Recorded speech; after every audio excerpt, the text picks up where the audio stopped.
گزشتہ 2 دن سے اسلام آباد میں امریکہ اور ایران کے مابین جو ہے مذاکرات ہو رہے تھے، اور یہ ڈسکشن جو ہے وہ ہر جگہ آپ کو پاکستان میں نظر آئے گی، چاہے وہ سوشل میڈیا ہو یا پھر گھروں میں بھی، اور اس کے ساتھ ساتھ پبلک اسپاٹس پر بھی۔ اس وقت میں جس پبلک اسپاٹ پہ موجود ہوں وہ ایک چائے کا ہوٹل ہے، اور یہاں پر جو نوجوان ہیں کافی دیر سے ڈسکشن کر رہے ہیں کہ یہ جو مذاکرات ہیں ان میں کیا ہوا، کیسے ہوا، کس طرح سے ہوا، اور اس پیس پروسیس کو وہ کس طرح دیکھتے ہیں۔ انہی سے بات کرتے ہیں اور جاننے کی کوشش کرتے ہیں کہ یہ ان مذاکرات کے بارے میں کیا سوچتے ہیں۔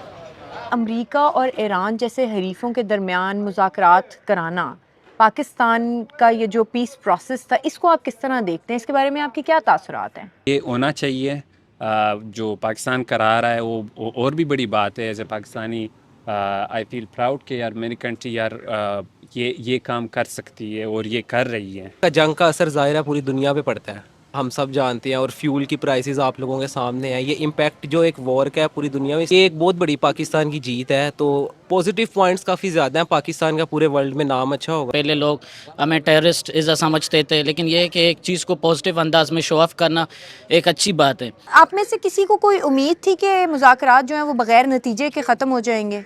پہلے بھی لگ رہا تھا کہ یہ ٹاک صرف ایک نام کا ہو سکتا ہے، کیونکہ اس میں یہ ہے کہ دونوں، اگر آپ کسی بھی ڈائلاگ میں اگر آپ جانا چاہتے ہو، آپ دونوں فریقین کو اس طرف لانا پڑے گا کہ دونوں سافٹ ہونے چاہیے۔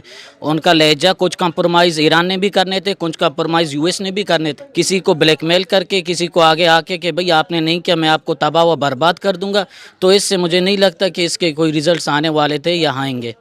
سب کو یہ فیل بھی ہو رہا تھا، اور سب کو یہ پتہ بھی تھا کہ یار اس کا کوئی حل نہیں نکلے گا اس میٹنگ میں، کیونکہ آپ اپنے اپوننٹ سے ملتے ہو جس کے ساتھ آپ نے 40 دن تک آپ کی مسلسل اس کے ساتھ آپ کی وار رہی ہو، تو فرسٹ میٹنگ میں تو اس کا کوئی بھی نتیجہ نہیں نکلنے والا تھا۔ باقی ہوپ فلی اگر پاکستان اسی طرح کام کر لے تو انشاءاللہ اس کے ریزلٹس نکل سکتے ہیں۔ پاکستان کو آئندہ بھی ایسے مذاکرات میں کردار ادا کرنا چاہیے یا نہیں کرنا چاہیے؟